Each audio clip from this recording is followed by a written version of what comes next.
Hundreds of civilian deaths, a black unit to hunt down Taliban leaders, intelligence pointing to Pakistani and Iranian involvement in the insurgency.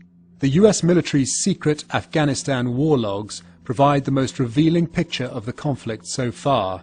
An hour-by-hour account emerges from 92,000 cryptic reports, each recording an incident involving NATO troops, a Taliban attack, or intelligence received. They were shared with The Guardian, The New York Times, and Der Spiegel by the whistleblower's website, Wikileaks. Whenever you have the potential for names and for operations and for programs to be out there in the public domain, that it, besides being against the law, has a potential to be very harmful to those that are in our military. And to those Pakistanis and Afghanis reportedly cooperating with the U.S. and NATO forces. While the White House calls the release illegal and dangerous for troops on the ground, it's also trying to deflect the potential political fallout by releasing a list of official quotes from the past 2 years, which they say proves the documents don't say anything new. The ISI's contacts with extremist groups are a real concern to us. We are also asking for more help from the Pakistanis to go after al-Qaeda. I certainly have not reviewed 90,000 documents. This got brought to us late last week. Again, the coverage I read off of the news documents doesn't, I think, materially change the challenges that we have in each of these two countries. It is the role of good journalism to take on powerful abuses. And when powerful abuses are taken on, there is always a back reaction. So we see that controversy, and I believe that is a good thing to engage in. And in this case, it will show the true nature of this war.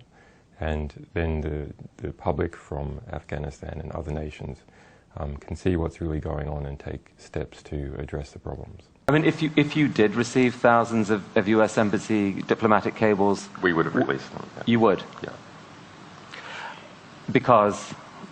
Well, because these sort of things reveal what the true state of, say, Arab governments are like, the true human rights abuses in those governments. If you look at declassified cables, that's the sort of material that's there. But what about, I mean, your core values? Can you give us a sense of what they are and maybe some incident in your life that helped determine them? Capable, generous men do not create victims, they nurture victims. And that's something from my father and something from other capable, generous men that has been in my life.